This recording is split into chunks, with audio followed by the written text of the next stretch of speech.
Hello and welcome to Tipsy Tolstoy, Russian literature for the inebriated. I'm Matt Blizzard Boy Gerasimovich. And I'm Cameron Lalana, a sober Solzhenitsyn tonight. This is a podcast where me and my good pal Cameron get to unwind from our week with some Russian literature and a drink or two. This week we're going to be taking a crack at reading some poetry on the podcast. We're going to be reading Anna Akhmatova's Requiem, Lot's Wife, and Song of the Final Meeting. Before we get into all of that, we just wanted to give a quick shout out to two of our patrons, Jeff and Ann, who have been around for a little while, but they recently increased their Patreon tier, so thank you both for that. We also recently redesigned our Patreon tier, so go give them a look at patreon.com/tipsytolstoy. If you want to learn about how to get your hands on some of our sweet, sweet merch, some behind-the-scenes content, and maybe have Cameron host a game of Call of Cthulhu for us. Oh, I'm excited for that one. Yeah. Yes, Patreon stuff. But before we get into the reading today, Matt, what are you drinking? I'm drinking something that I've wanted to try for a while. I don't know if I mentioned it on the podcast or just to you before we recorded. You have, I think. Or maybe in an outtake. I don't remember. Yeah, hard to tell at this point. Well, I'm drinking peanut butter whiskey by Screwball. It's something I've wanted to try for a really long time. And as I was saying to Cameron just before the show, it literally tastes like I'm drinking peanut butter. It's a strange sensation. I would like to drink peanut butter if I could. Let's do it. Life's short. Why not? Yeah. What are you drinking this week, Cameron? Well, I'm trying some incredibly small batch artisan-made Bigelow decaf green tea. Ooh, how small batch are we talking? I think they only produce it in probably maybe 100,000 tea bags. Yeah, I didn't sleep last night because I decided to read to fall asleep, and I read a module for a tabletop game that I needed to take notes on, and then I was up until 6 a.m., and so I got 2-3 hours of sleep before work. So I think if I drank alcohol right now, I'd be entirely incoherent within about 15 minutes. So we're gonna drink some decaf tea and see how long my energy rush lasts. I don't know. Sounds pretty spicy to me. Well, you enjoy being a sober Solzhenitsyn. I'm sure it will come in handy for actually being coherent. Yes, because this one will be an interesting one, because as we're talking about Anna Akhmatova's poetry, we're not just going to be talking about the poetry itself, but also the form of poetry. Obviously, that's a huge feature, and we both put in some work to actually read the Russian this time. So we can actually say something about it instead of just relying on translations, which you shouldn't necessarily trust just because it's there. No, you should not, but we normally do it anyways because it's just so much quicker to read it in English, you know? Yeah. Before we get into that, I'm going to talk a little bit about Anna Akhmatova's life. For those of you who aren't familiar with her, she was a fairly major poet throughout the late Russian Empire and early Soviet period, who went through a lot of, I'm going to call it, interesting events in her life, to put it very mildly. This is going to be a short biography. I'm going to cover 3 basic things, which is the biography of Akhmatova herself, a history of Petersburg, and talking a little bit about the purges in the 1930s. And these will be relating to the 3 poems we're reading today. So Akhmatova was actually born Anna Andreevna Gurenka in a suburb of Odessa in what is now modern-day Ukraine. She was the daughter of a Ukrainian naval engineer, and also her mother was the descendant of some old Ukrainian royalty, essentially. When she was about 11 months old, her family moved to Tsarskaya Selo, which is a small town right outside of Petersburg, and that was more or less the area that she would inhabit for most of the rest of her life. Akhmatova began writing poetry relatively early on. I read at about age 11, and she began to be published, actually, in her late teens. However, her father was not super big on his name being associated with poetry because he thought it was a respectable name, so Akhmatova chose the surname of her grandmother, which had a notably Tartar bent, which is how she goes from Anna Gurenka to Anna Akhmatova.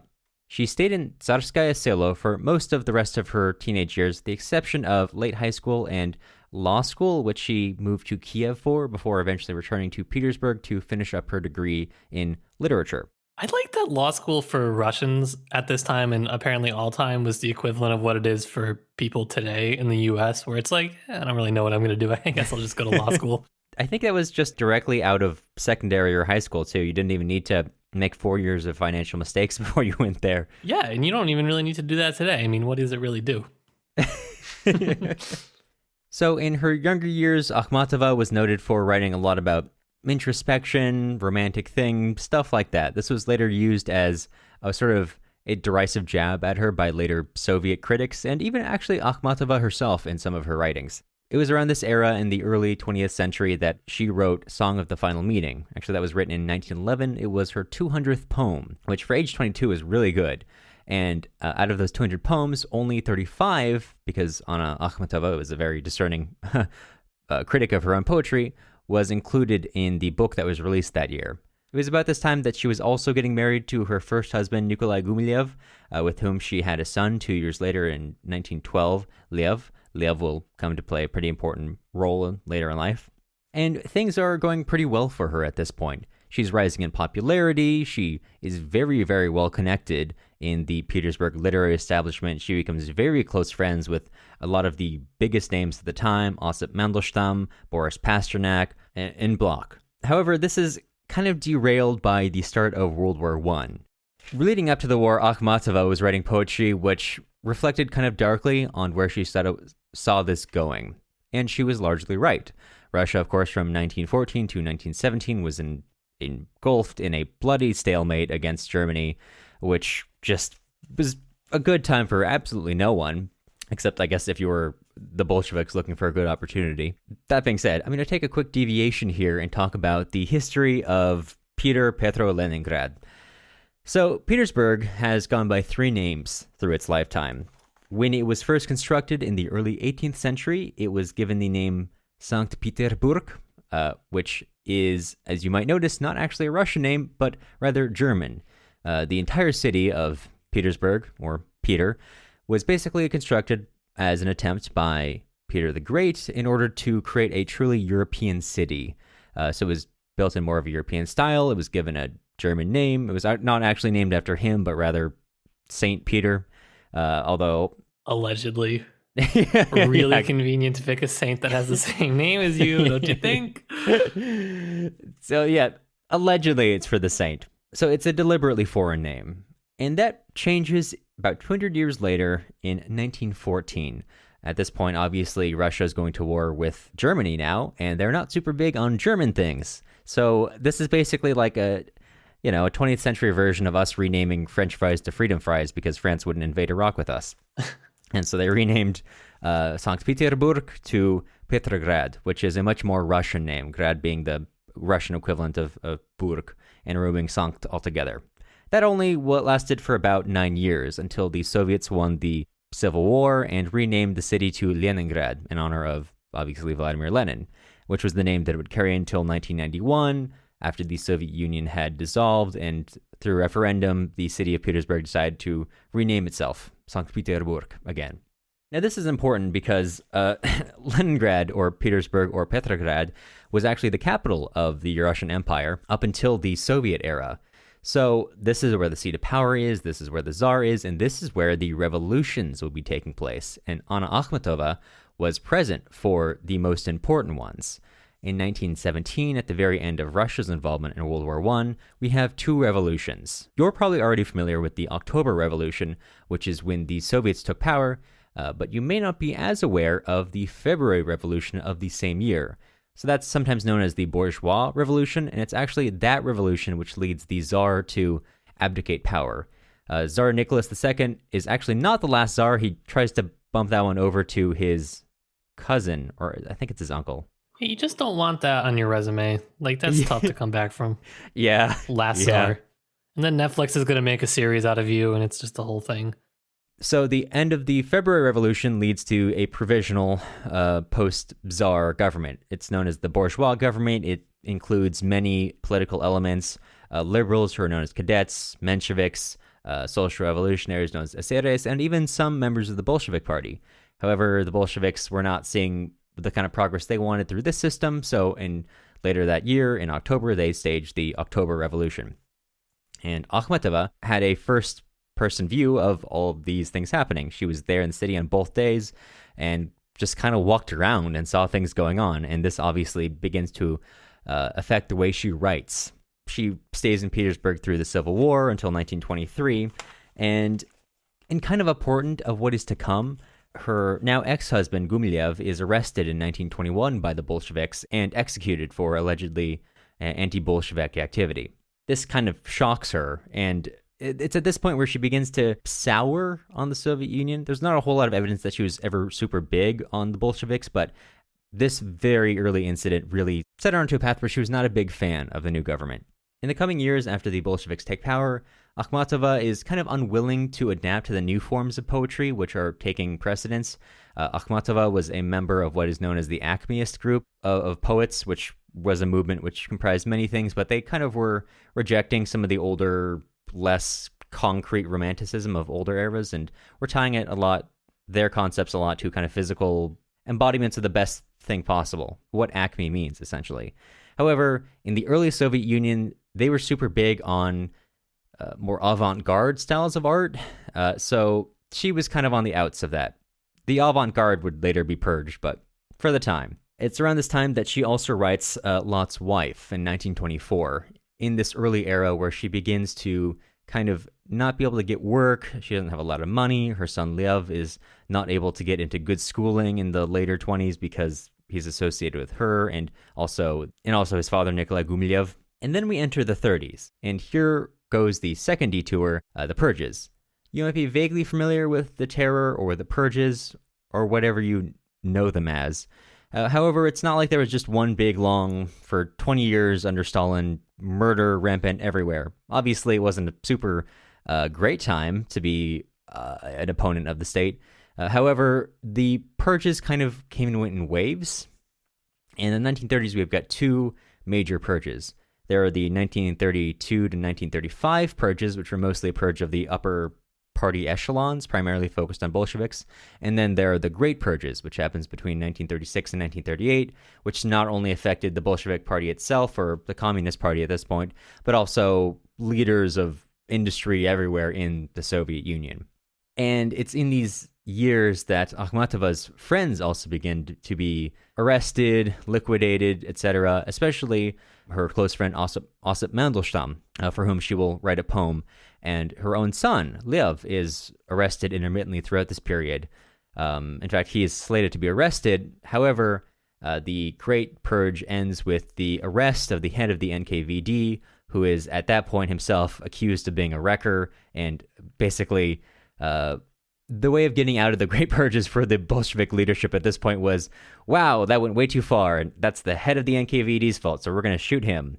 Mm-hmm. And so that earns Lev a stay of execution, but he is still sentenced to Siberia, and throughout the next 10, 15 years, Akhmatova will be helping her son out as he's in and out of prison. She will often come to the prison yard to bring him parcels of food, etc., and waits in line with other people who are there to see their loved ones who are incarcerated.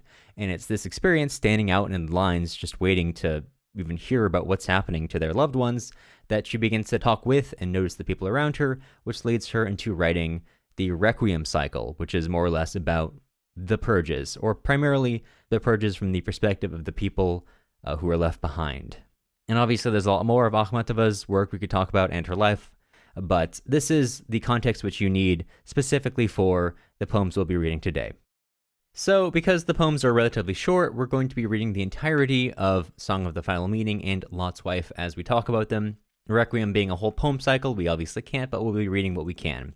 So we're going to go in chronological order, starting with Song of the Final Meaning, written in Tsarskaya Selo in 1911. Oh, and before we go on, also this is my own translation, so if this does not sound like the version that you are reading, that's why. I'm not a poet. I was doing a very literal translation, and I was trying to brag about it. He's become a poet. That's what I've heard. I wanted to match the format of the original, so I'm not really going for rhyme or matching the meter here. I'm just trying to match the literal text as close as possible. Hit it. Helplessly, my chest grew cold then, but my footsteps were easy. Onto my right hand I pulled on the glove meant for my left. It seemed that there were many steps, but I knew there were only 3. Between maple trees an autumn whisper asked, "Die with me. I am betrayed by my rueful, fickle, evil fate." I answered, "Dear, dear, I am as well. I'll die with you." This is the song of a final meeting. I glanced at the dark house. Only in the bedroom did candles burn, indifferently, with yellow flame. Keep in mind that Akhmatova wrote that about age 22, which, in terms of love poetry written around age 22, that about scans. It rings true for, even at the most superficial level, some emotions I was feeling at 22. I don't really like the criticism that was thrown at her by the Soviets and by not even just the Soviets. There's like scholars, not today, but like, let's say slightly older male scholars who have said, basically, you don't need to concern yourself with Akhmatova because it's just a silly girl writing silly love poems. But I think this poem actually has a lot of poetic value. It's probably her most famous one, actually. The line, "I pulled the glove from my left hand onto my right," is based on the class that I took on Akhmatova, a line that most Russians would be familiar with. And, well, that's not the only line that I like. There's a lot in this poem that actually I enjoyed quite a lot. What sticks out to you? I'm curious. Well, to me, I think like the fact that we're calling it a love poem when it's about a breakup is funny. Yep. There's not really love here. For instance, there's somebody who was in love with somebody, and it's now ended. The final meeting, if you will, if I may. I'll allow it. Thank you. So what I like stylistically here is the fact that there's a lot of things that kind of could seem cliche, but don't actually come across cliche. In my experience, at least, this is how it is in the Russian. You might think the autumn trees pleading to die with them is kind of cliche and young adult-esque in the English translation, but I would argue it doesn't quite come across that way in the Russian. And so I'm going to excuse that stanza because that's a hard side to take, but I'll take it. I don't know. I think there's a lot of details that are packed into it's a very short poem. Each line is very short, and there's a lot of details if you kind of read between the lines, I think. Or maybe if you just analyze between the lines, maybe they're not actually there and I just have it in my head that they are. For instance, the idea that the candles in the bedroom were burning with an indifferent yellow flame. Ooh, I love that line. That is such a good line to me. I'm going to jump around the poem because that's just kind of how my brain works. Go for it. I'm curious to hear what you overall take out of it. The reason I wanted to cover this poem was because it is a more famous one in general, and it's a big contrast to the ones that we're about to read. So it's got some good progression. I think you can see how she takes the fact that she was really skilled with poetry at such a young age and then applies that to perhaps more serious, I guess, social issues. I don't know how to compare them exactly.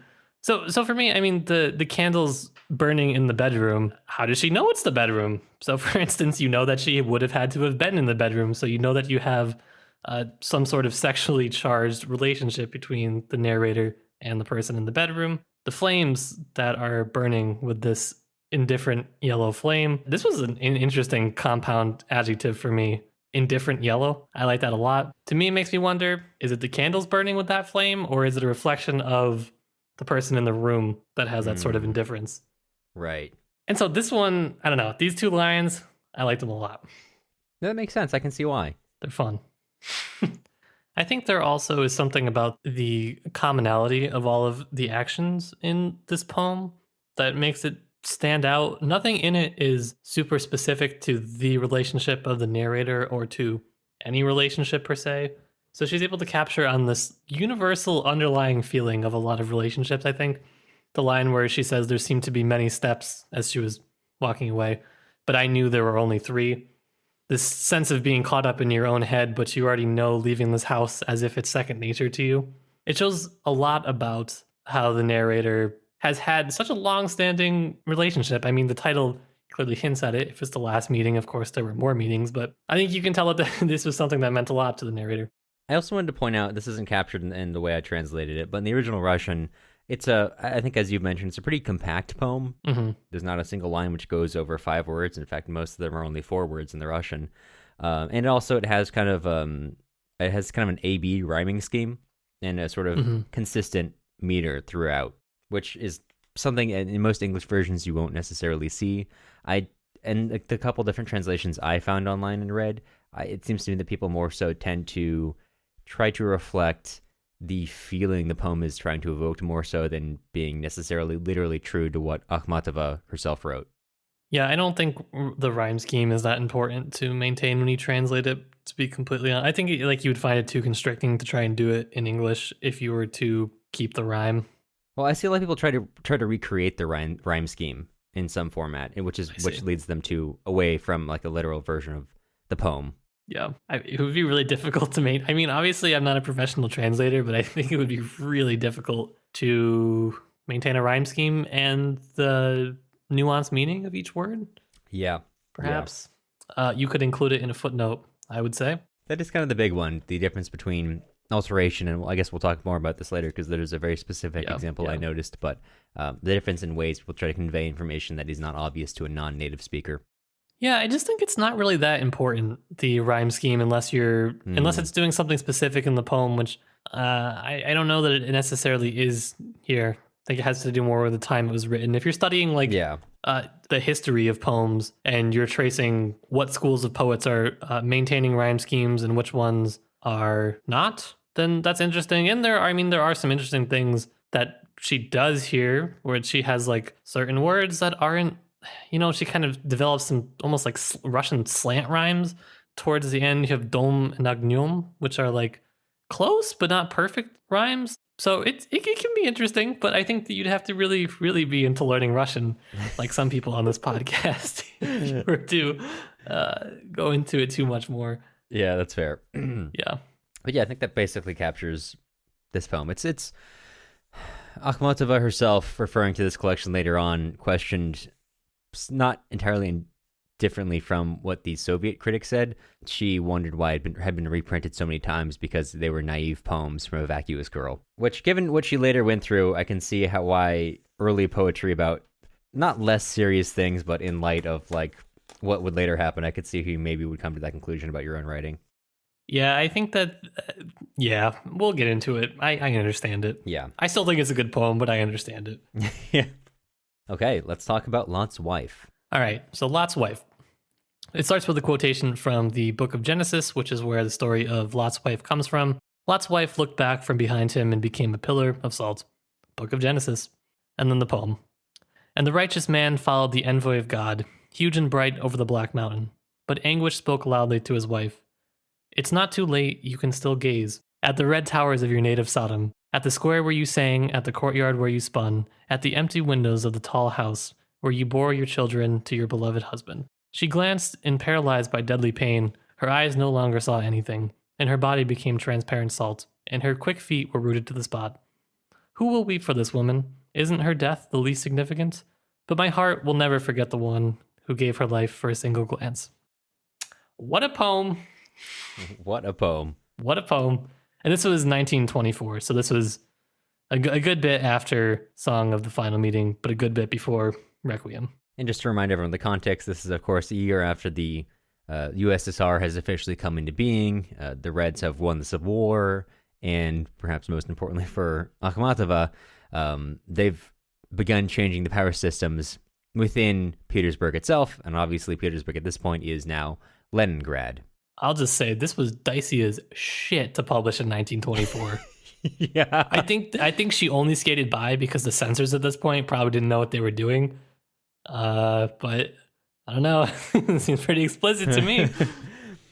Yeah, it's very, not explicitly, but just right on the border of being explicitly about her own relationship to Petersburg and looking back on a city which, and maybe more so a past, which she can no longer really stay in without becoming paralyzed. So I more took it as more as a punishment for looking back. I think by this time you'd be reaching the point where everyone's talking about how do we move forward? How do we detach ourselves from the past? And of course, with poetry at this time, you have a lot of competing art schools, but all of them are very, very radical. Primarily, I think the one that this is in the most relevant conversation with there's several of her poems that are in conversation with this, but Vladimir Mayakovsky, a famous futurist poet, he wrote a poem called 150 Million, and it's about the strength of the Russian people and the revolution. And Vladimir Lenin absolutely hated this poem.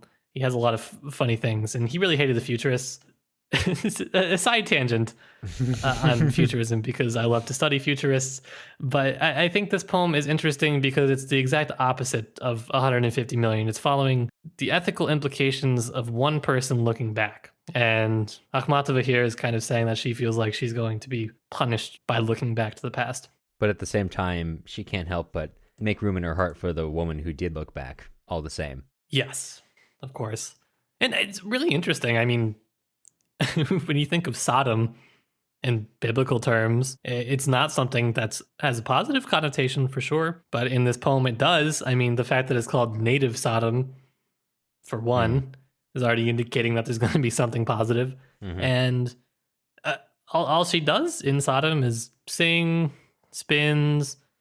She's got a house. She's got children, a husband who loves her. It's not bad. Not that bad. Right. I wonder if this reflects maybe I'm reading too deeply into this, because obviously the Bolsheviks had a lot to say about what came before in Petersburg and the Russian Empire as a whole. I wonder if this is a reflection of her feeling, even though like an envoy of God is leading you onward towards like what you truly should be doing, she can't help but look back on what she was told was, evil and bad. And even if that is something that she can no longer have, and by looking back, she's, could face some sort of punishment. Yeah, I mean, I think it's interesting in the first stanza that there's a lot of big, bright language following the man.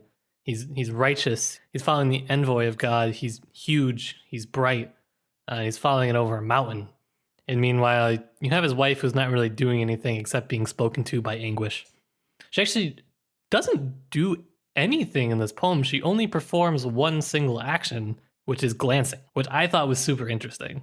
There's some literary critics who have categorized Akhmatova as a poet of Christianity and asceticism, and there's a lot of those references in her poetry. For me, I would probably categorize her as a poet of restraint, not only in self-restraint, but also the feeling of just being restrained. And I think this comes through a lot in the poem based on the fact that she literally only does, or not Akhmatova herself, but the narrator literally only does one thing, and then she is severely punished by it within the same line. Right. But that's just my reading of it. Apparently, I have very strong feelings on it. No, I think that's interesting because basically, yeah, that is all she does, and it takes like a single moment from the Bible, at least, and the actual story of Lot and his family's exodus from Sodom. You're not getting the internal life of any of these characters for the most part, but this and Akhmatova's retelling, it centers on one single moment and just tries to take a human element into what it takes to look back on what you're leaving. She introduces so much meaning into that one single look just through a couple of lines of memory of what Sodom meant to this woman and how she's a single woman. She's just one single person. And is she not the least of our losses in the light of, for example, Sodom, which is about to be H-bombed off the face of the earth, or I don't know, whatever the biblical equivalent of H-bombs are. And, even in the face of the fact that this is an insignificant loss, as our friend Yosef might say, but still, this is where her heart lies, in that one loss, in that one memory of what was. Yeah, and that's why I kind of think it's such an oppositional poem to be written at this time, to talk about the value of one single life as opposed to the group, the greater collective. And I like it. I think it's a good poem. I agree. I had a lot of fun reading this and kind of taking it apart.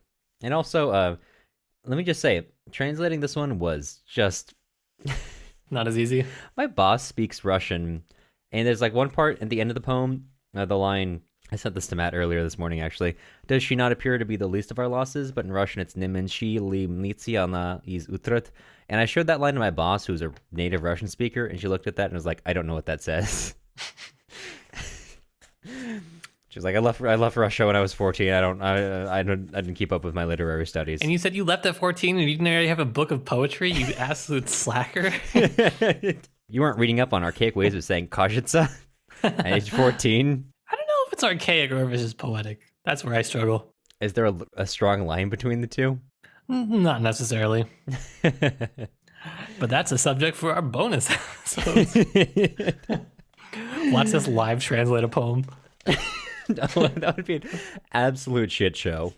You realize how much of it is me relying on Yandex and not actually knowing how to translate or knowing the language that I supposedly studied. It would also reveal my critical addiction to Wiktionary. Oh, yeah. That's how I find out if it's actually an archaic form. That's the secret to translation. Yandex Translate and Wiktionary. Yep. Don't tell them. Don't tell them. Okay, sorry. I'll bleep that out so they don't pay for the bonus episode. We'll tell you the secret. I'll tell you all the secrets of how to get a PhD. Okay. All right. Let's move on to our final cycle, Requiem, which is 10 poems in addition to an opening paragraph and then some other kind of outros. So we won't be reading all of it, but we will be kind of going through the general feelings it evokes. Actually, I think let's read the introduction. It's relatively short and it gives you a good idea of what it's really about. It begins with this epigraph. No, not under the vault of another sky, not under the shelter of other wings. I was with my people then, there where my people were doomed to be. 1961. And the following section is titled, Instead of a Foreword. During the terrible years of Yezovshchina, I spent 17 months in the prison queues in Leningrad. One day, someone recognized me. Then a woman with lips blue with cold, who was standing behind me, and of course had never heard of my name, came out of the numbness which affected us all, and whispered in my ear. We all spoke in whispers there. Can you describe this? I said, I can. Then something resembling a smile slipped over what had once been her face.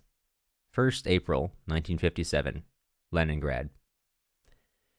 Yezhov was the head of Stalin's secret police in the 1930s, who was himself purged for the charge of being a wrecker, I believe, because of his zealousness in pursuing the purges. This was a tough read, I gotta be honest. I thought I was desensitized to not that I was completely desensitized to Gulag literature per se, but just having read a lot of it over my many years, I kind of thought that I'd be fine to read this, whatever. I spent hours reading this before the podcast, and I was just like, huh. Yeah. It's tough. It was a much different perspective than reading about somebody who was going through the purges firsthand and reading about someone watching everyone they love go through it and not knowing what was happening. It's pretty tough. Yeah. And the action of this happens in cycles. It's a lot of short poems, and it's her dealing with, over time, these are not all written at once, the arrest of her son, the imprisonment of her friends, and then just the grief of that, and also attempts to move on because the only choice she has is to keep living. You see her wrestling with that in different ways throughout the poem. Very early on, I want to read, this is poem number 3. This is a very early attempt to deal with that, and essentially what she's doing is just repressing all emotions related to that. And she writes, No, this is not me. Someone else suffers. I wouldn't be able to. So what happened? Let the black curtains cover, and let them take the streetlights. Night.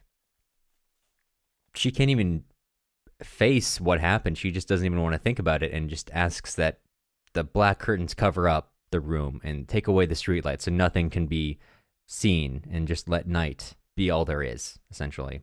And that, I guess you could call it despair, is just hard to read without being forced to sit back and assess your surroundings. A little bit, yeah. I don't know what you had in your notes, but I had said that what I had researched said that this took her over 3 decades to write, that it was written between 1935 and 1961. Yes, I had the same. That's a long time and this is a relatively short poem cycle.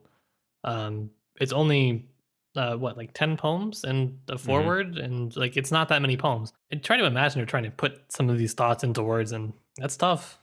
Yeah.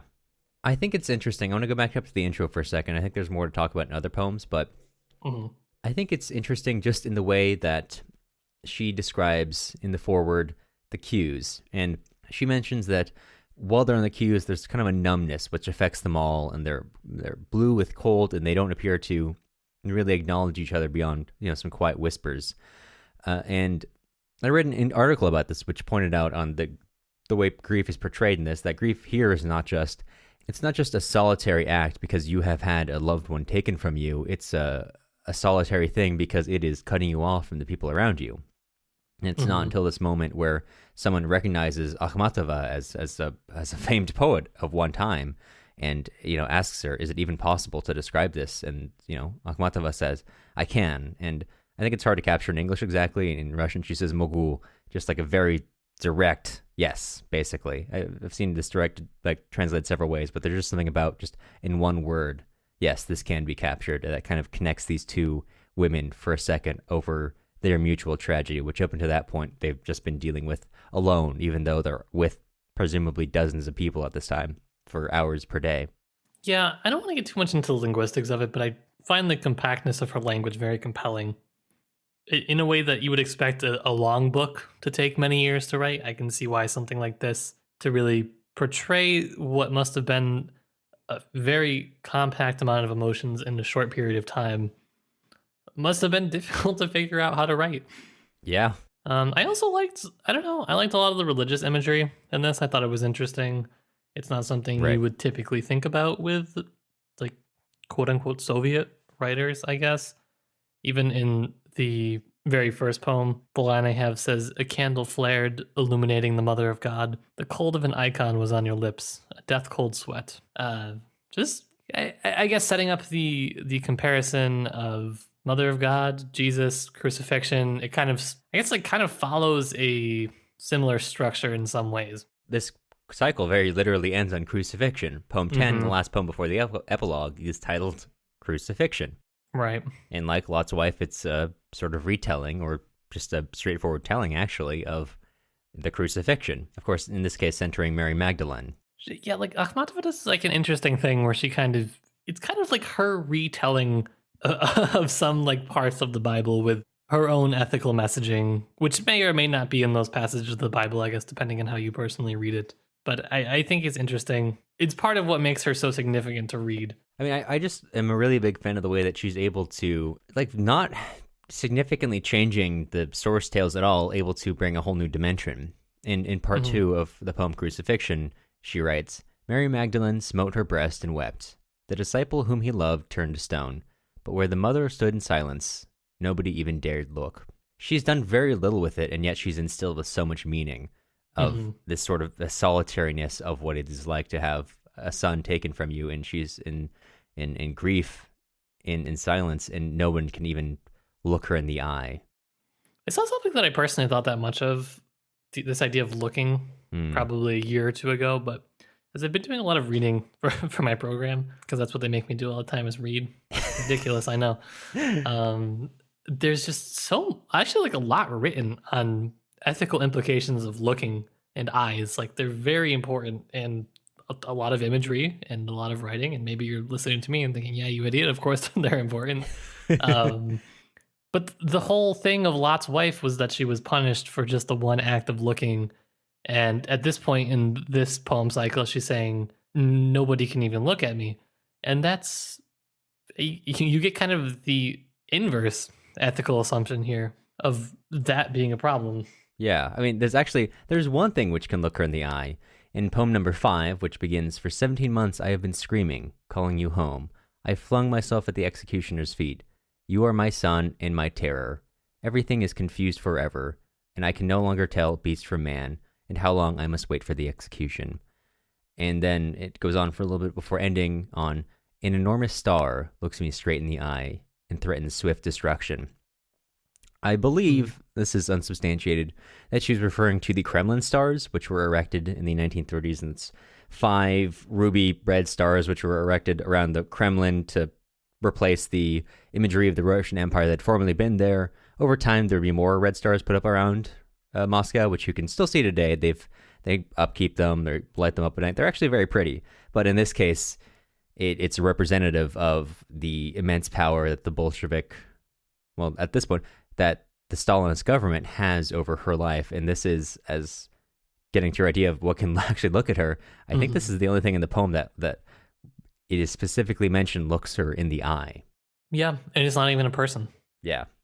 As this whole poem 5 is dealing with, like, who is an animal and who is a person, and what actions do they actually perform throughout the poem. Yeah. I gotta think, like, those stars must have been super intimidating in 1935 when they were put up. I mean, they were, like, really in your face today, when there were also a lot of other big buildings and whatnot in Moscow. But Yep. in the 1930s, I gotta imagine those were, like, a lot. Yeah. I mean, especially given that I think this is written in 1939, so some of the other ones have gone up at this point, but still the main 5 would be the Kremlin ones. And she previously makes reference to, wanting to scream at the walls of the Kremlin like the wives of the murdered Streltsy. So she was obviously not a Muscovite. She wasn't literally like watching these stars because they weren't in Petersburg, but they're present in her mind and in her psyche enough that even all the way from Moscow, however many miles away, it's like an overnight ride by train. It's there. It's present, and it's looking and staring her down. Yeah, this whole collection, I just like every single. I want to just read the whole thing out on the podcast because every single poem has something to like kind of tear apart and like has just a like a great line that's just stuck with me all day. Yeah, I realize it's really difficult to talk about a poem collection. Probably it really is something that you can read very quickly and it can stick with you, like you said, for a long time. This is definitely something that's stuck with me all day as I've read and reread it, and finding new things each time has been I guess I wouldn't say fun necessarily, but it's been something. It's been enjoyable, I guess. It's interesting. It's interesting. Yeah. I every single poem has just a line that just sticks out to you, and it captures so much emotion and the way that she's dealing with the immediate aftermath of someone in her life being taken, as many people were, of the long-term effects. At one point, I believe it's poem 7, she says, I have work to do. I must kill my memory. I must, so my soul can turn to stone. I must learn to live again. And, or else I will have to face coming back for a long time, even on bright days, coming back to an empty house. And just this cycle of, an eternity of losing more people and learning to live with that grief is just, it's powerful, and it's hard to read, and it just sticks with you. And this is free online, so I would highly recommend that you look it up. Or spend many years of your life learning Russian so that you can then read it in Russian. Yeah, or that. Or then start your own podcast where you can talk about how bad the translations are. To that point, not every translation is made equal. Yes. I don't think we're in a position to make a recommendation necessarily, but what I will say is that the edition I'm reading, I'm not certain who the translator is, they have footnotes for certain things, and they use that to explain some things of the text, which are not immediately apparent to English speakers, where I've seen some other translations try to integrate that into the poem. For example, there's a line where Akhmatova writes, I will howl by the Kremlin towers, like the wives of the Streltsy. And in this version, it has a little, cross and says, here's where the Streltsy were and, why they were executed. Whereas in another version I read, they integrated that into the line itself and instead wrote, I will howl like the wives of the murdered Streltsy at the Kremlin towers. Which, although it kind of conveys the same emotion and gets basically at what you need to know without necessarily knowing who the Streltsy are, it is, of course, pushing you further away from what Akhmatova actually wrote. I hate when people add stuff into it. Just put it in a footnote. You got plenty of space at the bottom of the page. That's what I found. A lot of these poems, when I read them in English, I was like, this is like really flowery. This is something I really associate with like English poetry. And then I would go and read Akhmatova's, and she's obviously very direct and pretty sparse with her words. So that's an interesting thing that you don't necessarily capture in translation. But I mean, for the most part, they're fine. I think these are small quibbles I'm bringing up. Adding one bit about the Streltsy being murdered does not ruin the poem, but it is something that I think is worth taking note of. Just read more than one. See where they differ. Yeah, that's another good idea. Well, I think we could keep going on this forever, but in the interest of saving you, me, and our audience time, yeah, we're happy to talk about this more. If you, of course, join our Discord, there's a link on our Instagram page, and it'll bring you to a link tree where you can join our Discord. I will totally be happy to talk more about this poem cycle with you because I'm probably going to go read this again later tonight. Yeah, I'll probably be in there talking by myself about the poem cycle just because that's kind of what I do in my free time. That's why we have this podcast. That's right. Cameron, I gotta ask though, did you make it up the scale from a 1 to Yeltsin? Did you? Unfortunately, my green tea / sparkling ice drink combo did not bring me up very far in the 1 to Yeltsin scale. I would say, as a whole, I am probably about. So there's like an old Soviet propaganda poster, which is in like a teetotaling one. It's like this well-dressed guy at dinner, and someone's trying to hand him a glass of what's presumably vodka or some kind of alcohol. And he just has like just stone-faced, hand out, "Niet." And that's my favorite piece of Soviet propaganda. And that's about, I think, on the scale where I am. But what about you? How drunk are you? I'm probably the point in the poem where the girl's putting the glove on her wrong hand. And for me, it's not because I've just had my heart broken, but instead because I've had too much peanut butter whiskey. That's understandable. I can see. I've been there. Yeah, we all have. Yeah. Well, what are we reading next week then? Oh, I'm so excited for this. I wanted to read this for a while. We're going to be reading the first half of We by Yevgeny Zamyatin. Basically, the first dystopian book in world literature. Goes on to influence 1984, Animal Farm, anything that you've heard about in the West, more or less comes from this book. So bring your dystopian government. You're probably living in one. Bring it along to next week's discussion. We can talk about it then. Exactly. Matt's been talking about this forever, and if you've been to our website to see our About Us page, that is in fact listed as his favorite book, so he's got at least several months to prove that this is a true statement when he says it's his favorite book. Yep. I wish we could have covered it sooner, but, Here we are. The boys of the network, I'm telling you. Yeah, just those suits upstairs. Keeping us down, making us read Akhmatova. I know. Yeah, well... Now, before we get going, we wanted to, again, extend a sincere thank you to all of our current patrons. We got Jeff, Janice, Anne, Madeline, Gary, Alex, and Roland. Podcasting is not free, believe it or not, and grad school, I'd believe this, does not pay very well. So if you're interested in joining with our current patrons to help keep the show running, take a look at our Patreon at patreon.com/tipsytolstoy. There's something in it for you, we promise. Oh, there definitely is. The music used in this episode was Soviet March by Toasted Tomatoes. You can find more of their stuff on toastedtomatoes.bandcamp.com and also on YouTube under the same username. If you're looking for other places to find us, you can also follow us on Instagram at Tipsy Tolstoy Podcast or join our email list on our website. I keep saying that. Or join our email list on our website, tipsytolstoy.com. You'll hear from us again soon.